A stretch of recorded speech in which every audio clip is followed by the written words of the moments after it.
Bonsoir à toutes et à toutes, bienvenue dans Libre Ensemble, je suis ravie de vous accueillir ce soir. Libre Ensemble, Catherine Ax, Jacques Nizan. À l'occasion de la journée mondiale de la lutte contre la pauvreté, ce 17 octobre, demain, nous avons la lourde tâche et puis plutôt le déplaisir de vous parler de la précarité galopante ce soir. Je dis déplaisir car évidemment le combat est ardu, il faut beaucoup de force aux travailleurs de terrain, il faudra beaucoup de courage à nos élus politiques pour prendre ce problème à bras le corps car sans être expert, on le sent bien, le problème ne s'arrangera pas de sitôt et si on n'agit pas immédiatement avec vigueur sur ce fléau qu'est la pauvreté chez nous aujourd'hui en 2021, après la pandémie, eh bien on est foutu. Et pour parler de ce sujet aujourd'hui, je suis ravie d'accueillir deux femmes formidables. Alors, je le sais, et c'est vrai, mais elles m'envoient déjà des regards courroucés parce qu'elles détestent qu'on parle comme ça d'elles. Et pourtant, je vous assure que ces femmes sont formidables. Nous avons Christine Mailly avec nous ce soir. Bonsoir Christine. Bonsoir. Secrétaire générale, on vous connaît, du réseau wallon de lutte contre la pauvreté. Et Laurence Noël. Bonsoir Laurence. Bonsoir. Laurence, vous êtes collaboratrice scientifique à l'Observatoire de la santé et du social pour la région Bruxelles-Capitale. Vous collaborez donc à l'Observatoire depuis quelques années, vous êtes experte et vous avez tenté d'étudier ce phénomène de précarité et de non-recours. Voilà, on l'appelle le non-recours surtout. Vous êtes d'ailleurs l'autrice de plusieurs rapports, dont une grosse enquête, non-recours au droit, publiée en 2017 dans le cadre d'un rapport bruxellois sur l'état de la pauvreté. 4 ans plus tard, Laurence Noël, les constats restent les mêmes et se confirment, s'accentuent, on va même dire, après la vague Covid évidemment. Vous mettez en garde d'ailleurs contre un risque d'invisibilisation statistique et sociale important et une précarité accrue. Alors pour replanter le décor, on va d'abord commencer par se demander c'est quoi un non-recours, Laurence Noël? Alors le non-recours, c'est une situation dans laquelle une personne a des droits, un droit à un service ou par exemple au droit à l'assurance chômage et n'en bénéficie pas. Elle est éligible mais elle ne l'utilise pas. Et pourquoi? Alors, il y a plein de raisons à ça. Nous, on a donc étudié la précarité, la précarisation par le non-recours au droit et on a identifié 4 grosses situations. La situation la plus fréquente qu'on a vue sur le terrain, c'est le non-accès. C'est vraiment la personne, elle sait qu'elle est éligible, elle va demander, elle se présente au guichet, mais elle ne reçoit pas son droit. Pour plein de raisons, parce que c'est le parcours du combattant, elle est réorientée tout le temps, elle doit suivre le dossier, elle doit faire la file, elle doit téléphoner. Enfin voilà, c'est très difficile, elle se perd dans les méandres du parcours du combattant. La deuxième grosse situation, c'est la non-connaissance. Elle ne connaît pas très bien les conditions, donc elle doit se renseigner, essayer d'avoir des informations, mais il y a des informations contradictoires, il y a trop d'informations, trop peu. On lui donne des informations qui parfois se contredisent. La troisième situation, c'est qu'on ne lui propose pas, donc là elle est au guichet, mais on ne lui propose pas forcément tous les droits auxquels elle peut prétendre, et donc ça c'est parce que ça ne se passe pas toujours très bien, parfois avec l'intervenant, l'assistant social, soit l'assistant social il est débordé, il a une centaine de dossiers à gérer, il n'a que 10 minutes avec la personne et il ne peut pas lui proposer, il y a des quotas en interne, etc.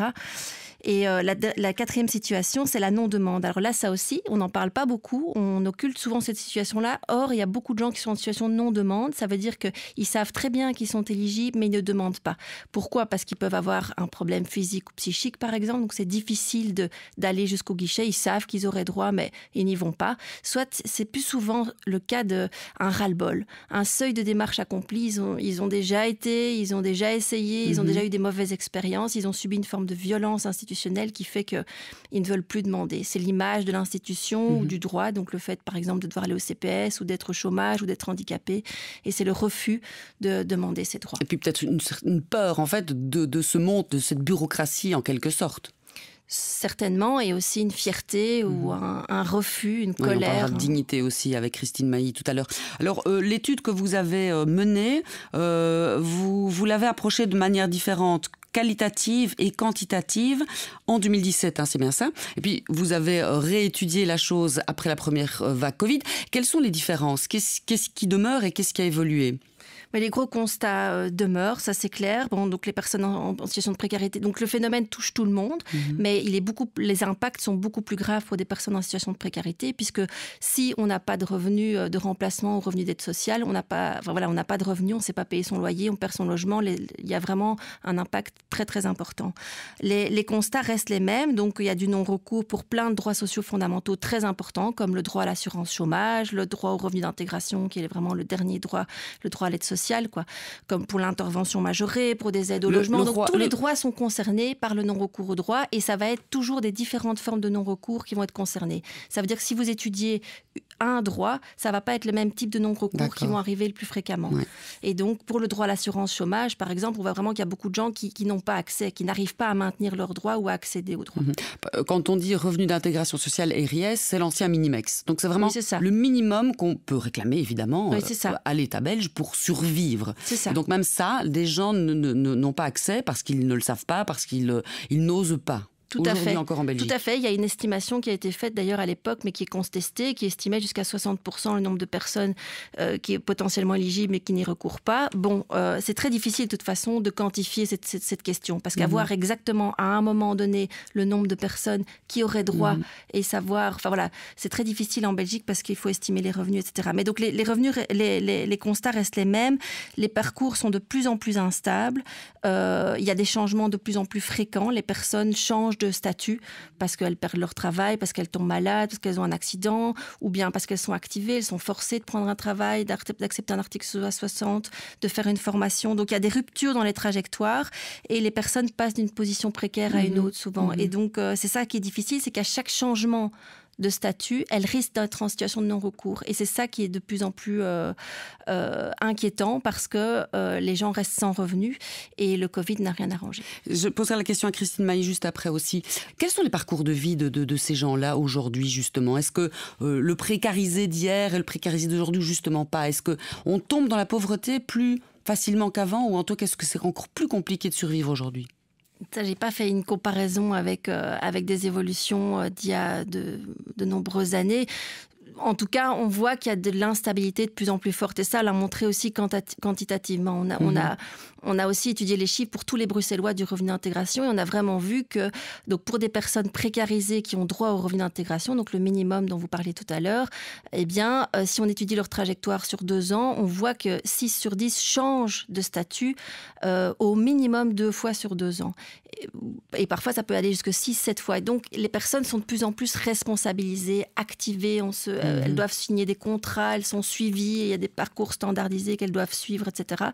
Et donc, ces changements finalement induits par le contrôle vont les précariser encore plus, puisqu'à chaque fois, elles vont risquer de perdre des plumes et de perdre leur revenu de remplacement ou d'aide sociale dans l'histoire. Christine Mailly, ces parcours brisés, ou en tout cas très, très, très variables, comme le dit Laurence Noël, ces parcours d'aujourd'hui, quels sont-ils ? Vous qui travaillez sur le terrain avec de nombreux intervenants, est-ce que c'est, il y a 10, 20 ans, on disait, mais enfin, quand on est pauvre, c'est qu'on l'a bien cherché aussi. C'est qu'ils sont fainéants, ces gens-là, ils ne font rien.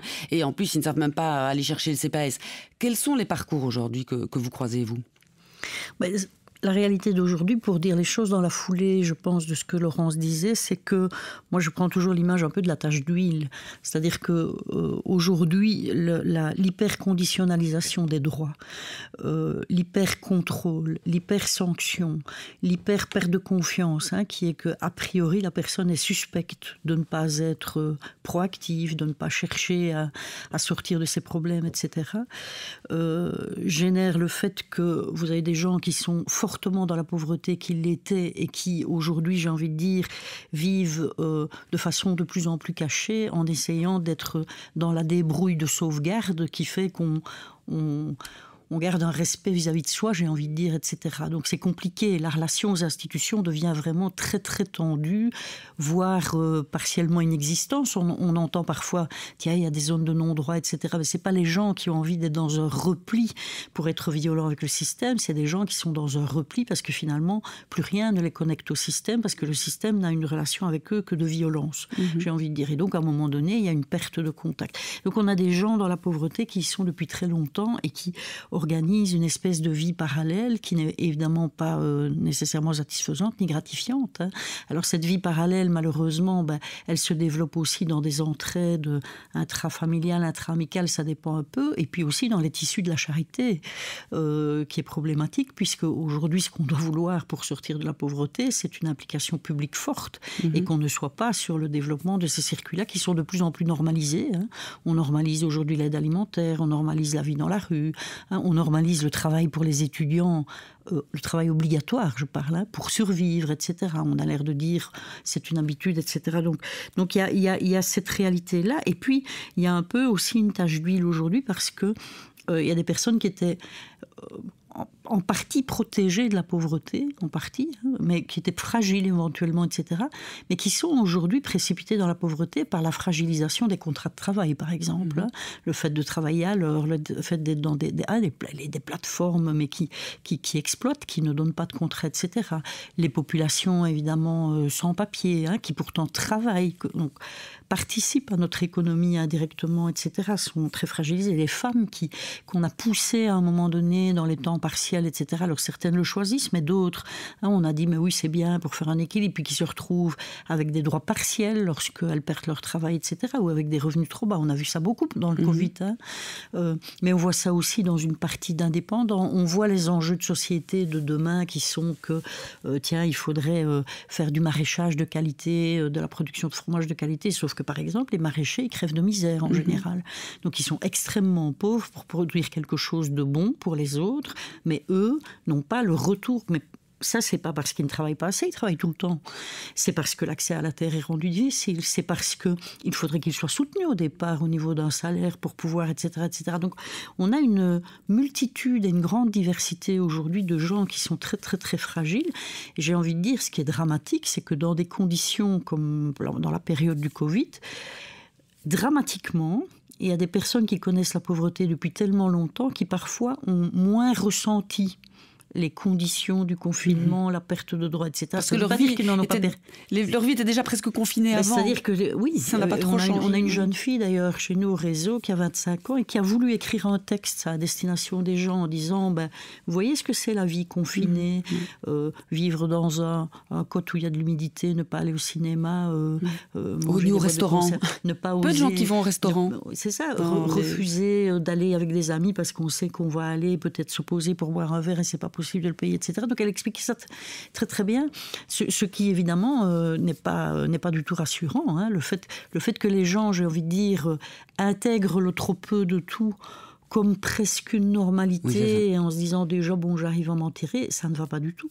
Et donc, c'est là que l'État a son rôle à jouer à 300%, c'est-à-dire de se dire, qu'est-ce que je veux, moi, pour la population, et comment je m'organise pour que ces droits soient légitimement accordés, qu'on arrête de faire peser sur ces populations une espèce de responsabilité individuelle du fait qu'ils creuseraient un trou dans les caisses de l'État parce qu'ils accèdent à ces droits. Non, un État qui décide d'organiser des droits, il doit en organiser l'accès et il ne doit en rien culpabiliser les gens de pouvoir en bénéficier. Vous épinglez l'État, mais on y reviendra. Non seulement il n'aide pas, pour le moment en tout cas, il rajoute des difficultés. On en parlera avec le statut de cohabitant dans quelques instants. Et je voulais revenir sur le Covid avec Laurence Noël.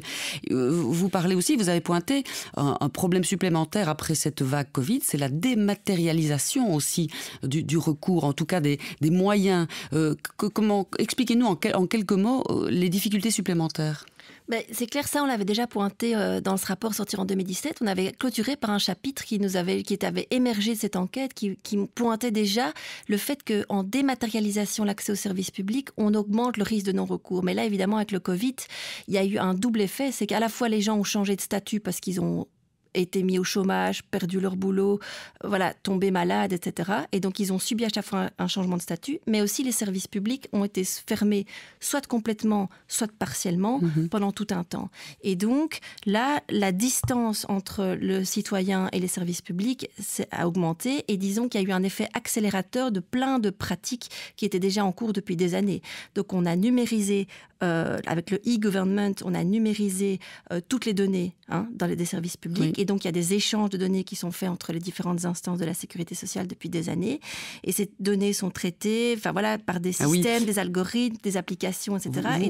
Vous parlez le COVID, effectivement, vous mettez en évidence la force normative des algorithmes de contrôle sur les trajectoires de vie. C'est-à-dire, exactement, mais ce qu'il y a, c'est avec des mots simples. Si je voulais juste terminer sur l'accès aux services publics, c'est important de dire que des services publics ont été fermés partiellement ou complètement, et que ça ne concerne pas du tout seulement un type de service public, ça concerne les communes, les CPAS, les mutuelles, les syndicats, les associations, et que plein de services étaient concernés. Et que même s'il y a eu des reprises partielles, ce n'est pas du tout un retour à la normale aujourd'hui, même s'il y a plus ou moins un retour à la normale. On n'y reviendra jamais sans doute. En tout cas, il est clair que le mouvement est entamé. Des bureaux fermés, ça fait des économies aussi. Et dans les accords de gouvernement fédéraux, il est dit qu'on va accélérer la numérisation. Et donc ce mouvement est entamé, il est de plus en plus fort et il y a plein de gens qui sont complètement dépossédés de leur pouvoir de rendre leurs droits effectifs, même s'ils le veulent en fait. De prendre ses 2 pieds, d'aller au bureau, demander les infos et ne pas avoir d'ordinateur, de smartphone, sur lesquels on demande de mettre toutes nos applications. On ne se rend pas compte, mais beaucoup de gens ne l'ont pas. Mais là aussi, c'est pas il ne faut pas le voir qu'à travers l'individu, parce qu'effectivement, la personne, comme pour le non-recours, il ne faut pas individualiser l'explication.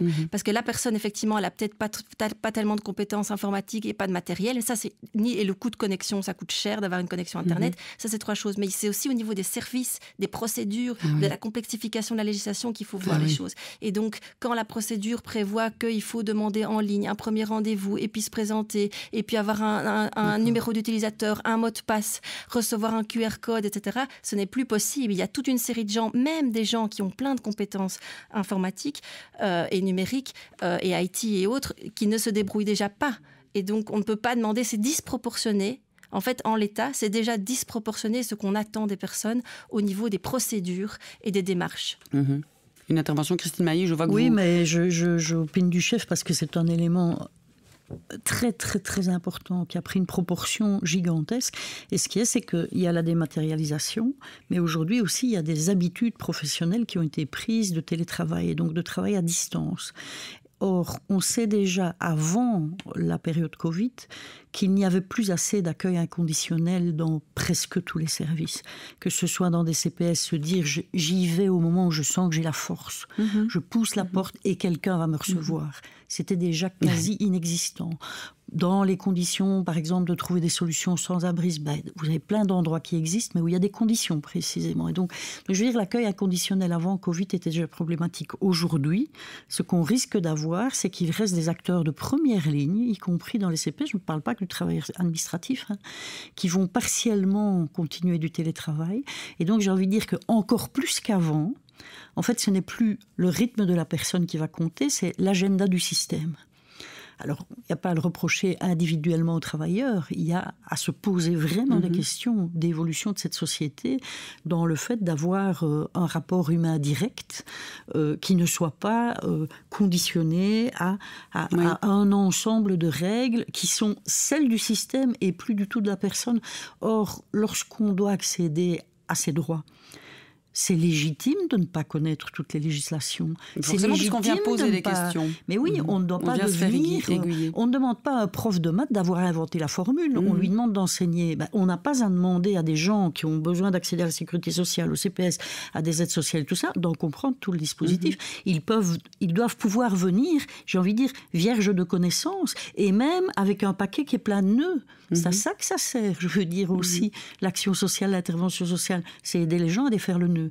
Et là, moi, je crains qu'il reste des traces fortes et il va falloir se battre y compris dans l'associatif, pour que ça ne devienne pas une formule de donner, par exemple, des formations à distance à l'écran, etc., d'avoir des actions d'éducation permanente, on va se demander comment les faire à l'écran, etc., parce qu'on parle des droits, mais on parle là de l'ensemble de la possibilité des citoyens de pouvoir être pris dans le débat public, de pouvoir être actifs, d'avoir le droit de poser des questions, de se tromper, d'être là, etc., etc. Laurence Noël. Oui, et je crois que les travailleurs de l'associatif sont vraiment mis en difficulté parce qu'il n'est même plus possible aujourd'hui de maîtriser l'ensemble de la législation de base pour les droits sociaux fondamentaux de base que pourrait demander une personne en difficulté, donc en précarité. Même eux ne savent même plus répondre. Ce n'est plus possible, c'est devenu tellement complexe, les procédures sont devenues tellement complexes et les moyens de répondre à ce qui est attendu, ce n'est plus possible. C'est vraiment extrêmement dur. Il faut demander aux assistants sociaux les plus seniors, les plus généralistes, les plus expérimentés, d'être à l'accueil pour pouvoir accueillir les personnes. Et c'est souvent pas le cas. Et alors le problème, c'est que, y compris dans les services publics, là aussi, on met des personnes au front desk qui n'ont même pas dans leur ordinateur la réponse par rapport au dossier de la personne. Et donc même les gens au front desk des services publics sont parfois eux-mêmes maltraités puisqu'ils ne peuvent pas donner de réponse aux gens qui sont là. Et la réponse, elle est au service assurabilité où il y a peut-être 3 personnes qui doivent gérer des centaines de dossiers. Et là, il y a aussi un problème à côté de la complexification et de toutes ces procédures numérisées. Et donc, il y a plein de niveaux d'explication. D'un côté comme de l'autre, on se retrouve dans des nœuds. Face à pouvoir répondre à la personne qui elle-même essaie de rendre ses droits effectifs. Second volet de notre émission, quelques notes. La loi du statut de cohabitant est tellement injuste, puisque seuls ceux qui sont dans le besoin et qui bénéficient d'une allocation sont pénalisés, ne craignez-vous pas de voir apparaître des coachings pour déjouer vos contrôleurs? Ne serait-ce pas plus simple de supprimer cette loi sur le statut de cohabitant une fois pour toutes? S'il vous plaît, s'il vous plaît.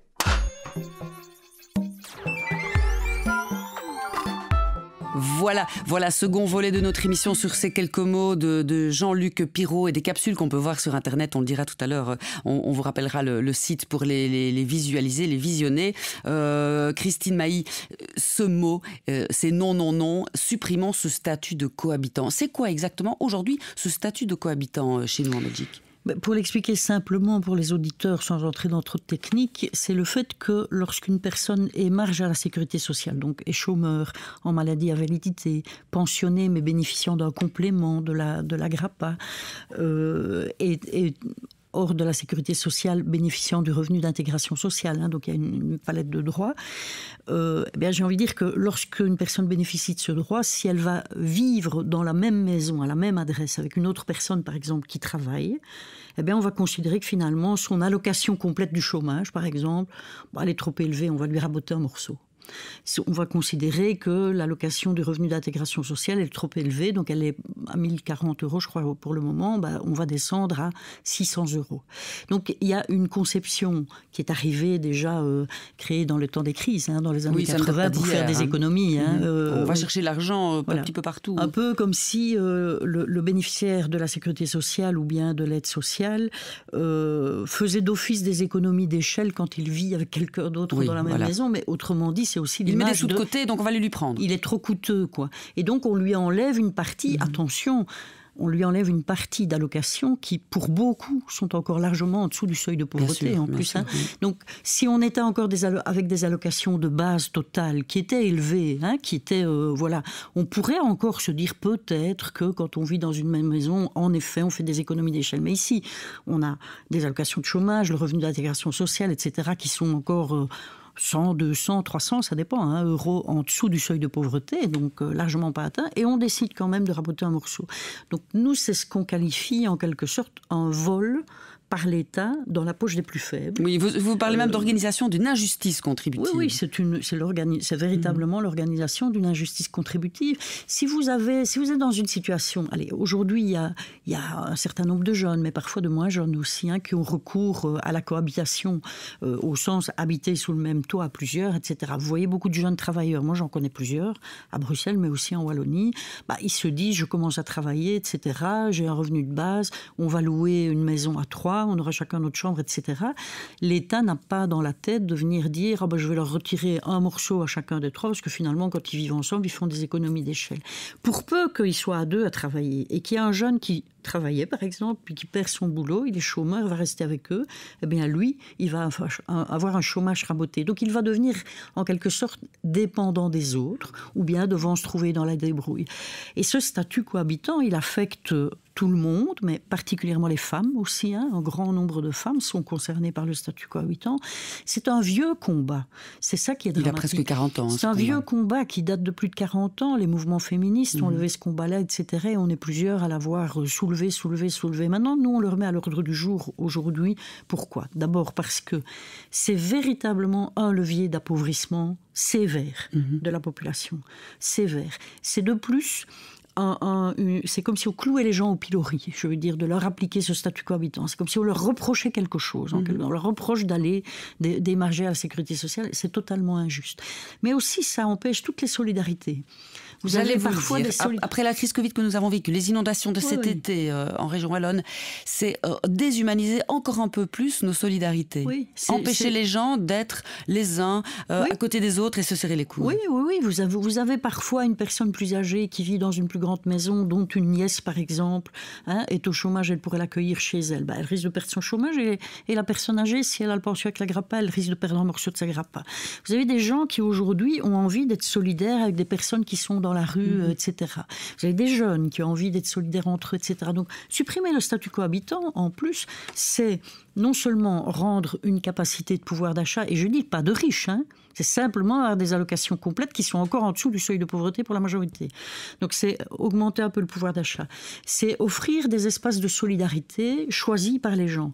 C'est avoir le droit d'aimer qui on veut, quand on veut, dans sa maison, parce que on n'aura plus peur qu'en étant dans le même lit à 2 chômeurs, quelqu'un vienne dire ils vivent à la même adresse, on va leur couper tous les 2 un morceau d'allocation. Donc je veux dire, c'est vraiment un prix de l'amour. Ça touche les personnes handicapées, ça touche l'ensemble du périmètre des gens touchés par la sécurité sociale. Mais si vous regardez même, vous allez me dire que le lien est lointain, hein, mais si vous regardez même en termes urbanistiques, climatiques, etc., on a besoin aujourd'hui de densifier, mais de densifier correctement. C'est-à-dire que des gens trouvent du logement dans de bonnes conditions. Mais c'est une possibilité de densifier pour ceux qui choisiront, qui arrivent à vivre ensemble, qui se plaisent à vivre en communauté, etc., etc.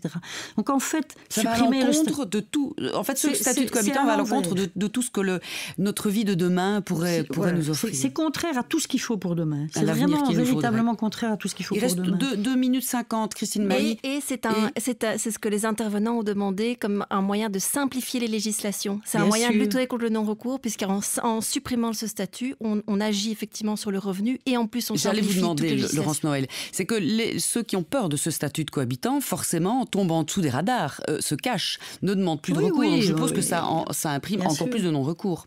En tout cas, si on le supprime, c'est un vrai moyen de simplifier la législation, les vérifications, etc. Parce que être cohabitant au chômage n'est même pas la même chose.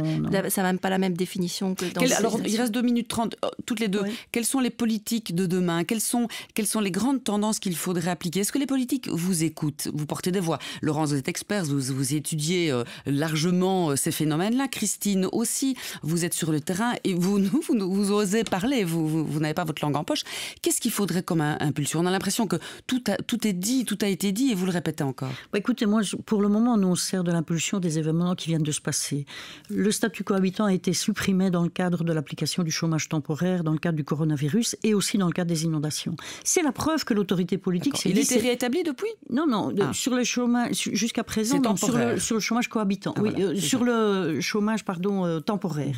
Donc, jusqu'à ce qu'il y ait du chômage temporaire dans ces réglementations-là. Mais c'est la preuve que le politique, il s'est dit, tiens, les gens ne deviennent pas chômeurs par choix, c'est une etc. forme d'aider. Et ici, on est arrivé à le faire supprimer dans le cadre des inondations pour que des personnes puissent reloger des personnes sinistrées, donc que un chômeur puisse accueillir quelqu'un. Et ça a été supprimé sur l'ensemble des matières de la sécurité sociale jusqu'à la fin de cette année. Mais c'est la preuve que l'autorité politique, elle a capté quand même que ça ne va pas, ce système-là. Donc c'est maintenant qu'il faut s'en saisir. Donc je dirais, c'est pas le seul combat, mais c'est un combat majeur.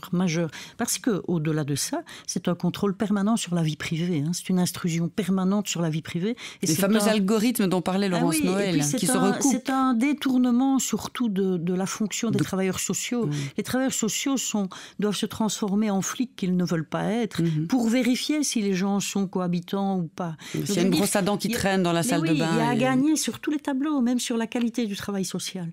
Donc je veux dire, c'est une hérésie de laisser ce statut sur la table. Il n'y a sûrement pas que ça à faire, mais il y a au moins ça à faire. Alors, ce qu'il y a à faire aussi, c'est d'aller demain vous rejoindre, Christine, Laurence. Vous serez sans doute à Namur et environ pour la journée de lutte contre la pauvreté, avec beaucoup d'animations, n'est-ce pas, Christine Mailly? Tout le programme est à voir sur le site internet, rappelez-nous. Oui, sur le site du réseau wallon, donc rwlp.be. www.rwlp.be. Et alors, il y a des actions à Bruxelles, dans plusieurs localités de Wallonie, à Namur. Donc, ça bouge un peu partout ce 17 octobre.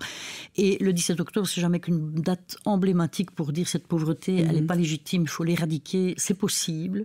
Et les gens concernés sont là pour le dire. Laurence Noël, vous serez là aussi? Oui, à Bruxelles, rendre visible l'invisible. Superbe. Merci à vous deux d'avoir été là pour nous parler de tout ça. Il y aura encore tellement de choses à dire. Mais vous reviendrez avec des bons chiffres, j'espère, des recherches fructueuses et de meilleures nouvelles. Dans un an, on verra. Merci en tout cas à vous deux, Laurence Noël et Christine Mailly, d'avoir été là ce soir. Merci à tous ceux qui ont choisi de nous écouter. On se donne rendez-vous la semaine prochaine pour un autre rendez-vous de la laïcité. Bonsoir à tous, bonsoir à toutes. Bonsoir. Bonsoir.